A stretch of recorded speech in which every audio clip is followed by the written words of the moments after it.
Women in our current society struggle against millions of adversities, inequality, gender violence, feminicide, etc. These situations happen all over the world.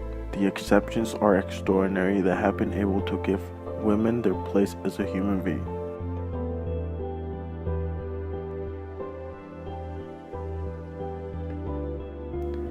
According to RPP News, Iceland is the very first country in the world where men and women are paid equally to fight wage discrimination based on gender.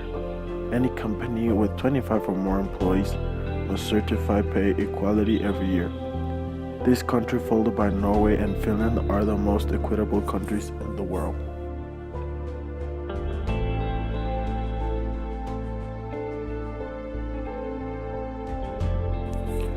Sadly, this is not a reality in the whole world. These are still many injustices that are solved in the most countries and cultures.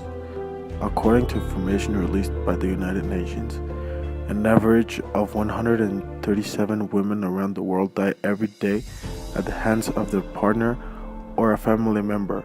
Another report showed that in an area of 65 countries, there were registered by the police annually more than 250,000 cases of rape or attempt of rape. According to The Economist, Latin America is the most dangerous region for women due to feminicide. However, a survey conducted by CNN states that India is the most dangerous country to be a woman due to the high risk of sexual violence and slave labor, as well as cultural traditions that impact women such as acid attacks, female genital mutilation, child marriage, and physical abuse. 9 out of 10 countries on this list are countries in Asia, Middle East, and Africa.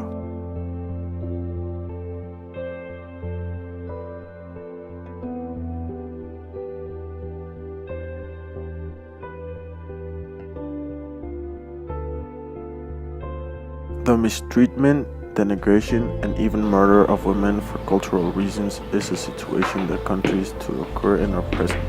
Rituals such as sati in India, chapati in Nepal, and infibulation in Pakistan are examples of customs that place countries as the most dangerous for women. Focusing on the case of India, the woman has a social role that goes not beyond the familiar and the social. In terms of the law, women and men have the same rights, but the reality is different. In the different regions of India, the situation varies depending on the economy, the local ethnic groups.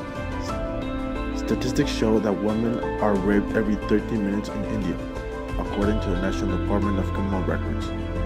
Another common problem is forced marriage, in which violence, threats, and deprivation of liberty are often resorted to in offer to force women to marry against their will. In many cases, marriage happens between children at the age that is still illegal. As a matter of fact, 40% of child marriages in the world happen in India, despite being prohibited by law. Regarding cultural issues, traditions that affect the integrity of a woman are still practiced. An example is the sati ritual. The sati ritual, according to the Panorama magazine, is the rite in which a woman who has just been widowed burns herself in the ceremony pyre of her husband.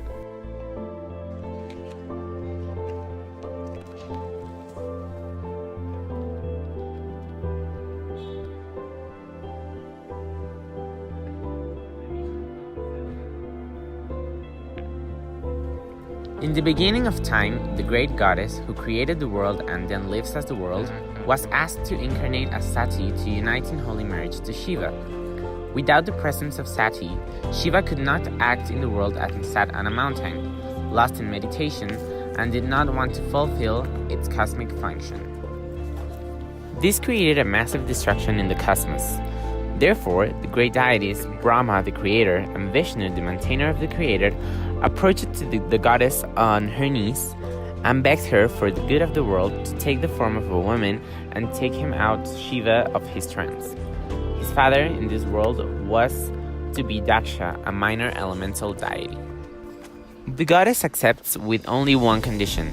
She has seen how men and gods are treating women as property, as minor creators in the cosmic hierarchy. Then she says to Daksha, "If I accept to be your daughter, you must promise me that you will honor me as the great goddess. If you do not, I will instantly leave my body, because I will realize that my time has not yet come to be complete in this world." Daksha humbly accepts, and Sati is born in his family. At the age of 16, Sati marries Shiva, taking him out of a meditative trance because of his great beauty and blessings. Shiva is the lord of thieves, but also of yogis. The original shaman, like the yogis, lived deep in the forest, carried by ghosts and goblins. And Shiva did not want to change his home.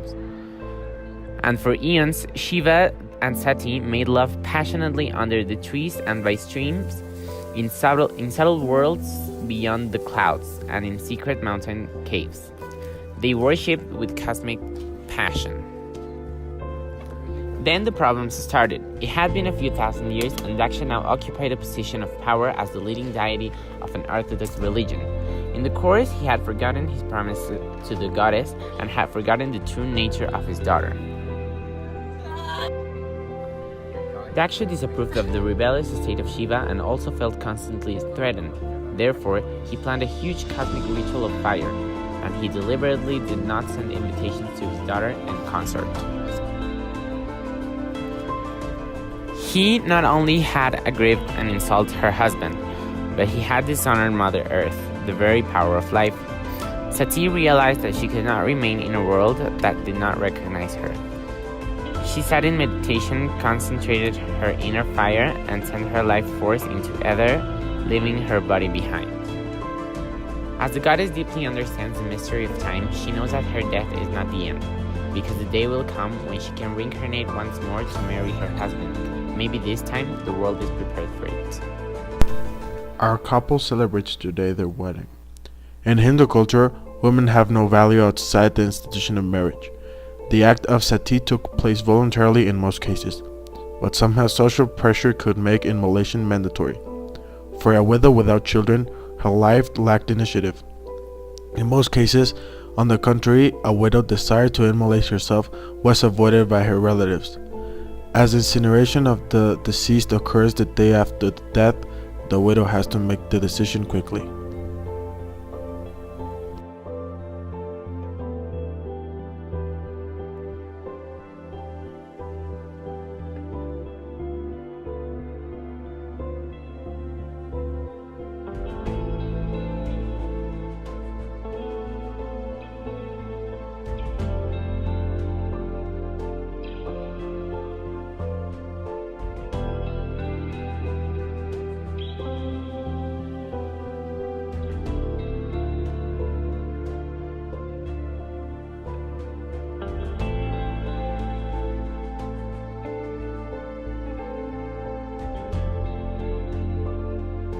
After having consecrated their marriage, the woman is welcomed to her new home beside her husband.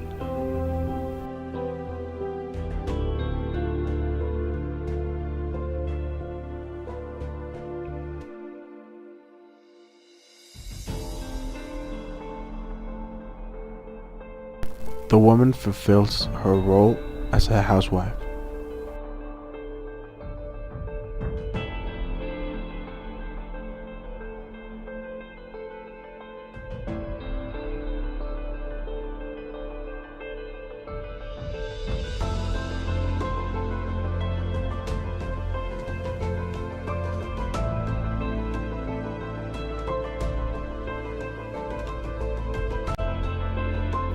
Meanwhile, her husband, head of the family, goes to work and bring home economic income.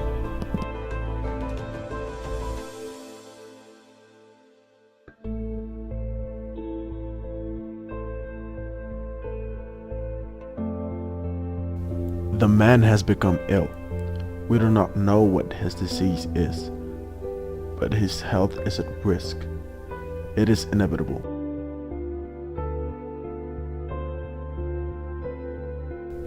Death has taken him by surprise.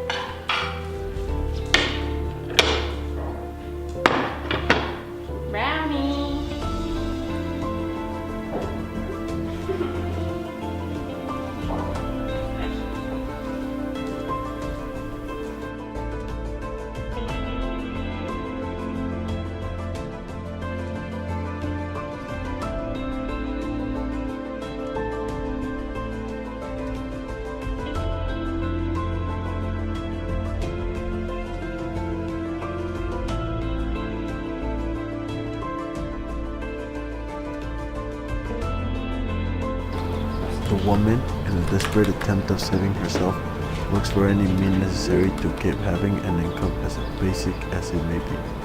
But nevertheless, her lack of education makes it impossible for her to get any stable job. Realizing this ritual, several characters can be observed in various situations. Everything begins with the death of the husband, who stops fulfilling his role as head of family and source of income. Given this, the widow, probably with family, remains without money, partner, work, and probably without any education. Given the lack of tools to follow her life, our third character offers her the alternative of taking her own life and incinerating herself with her husband under the mask of devotion and eternal love in exchange for the honor of her memory and her family. This decision is rather an imposition of society towards women, in which once again the woman did not decide on her own life, but society chose for her.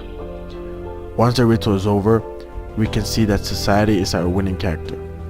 It defeats not only the woman, forcing her to marry and work against her will, but also the man who was forced to work all his life for a future imposed by any social canons. In conclusion to what we have learned, we can say that the woman from the beginning of modern civilizations has had a life full of adversities and struggles that have placed women in a low standard before modern society. Unconsciously, society presents and treats women as an object or a property that is obtained through different means, from tradition that force them to exile, maim, or even commit suicide, to a social behavior that denigrates women. These women deserve a planet that recognizes them and respects them from what they are, human beings, and that like any other, they deserve to enjoy the same rights and privileges.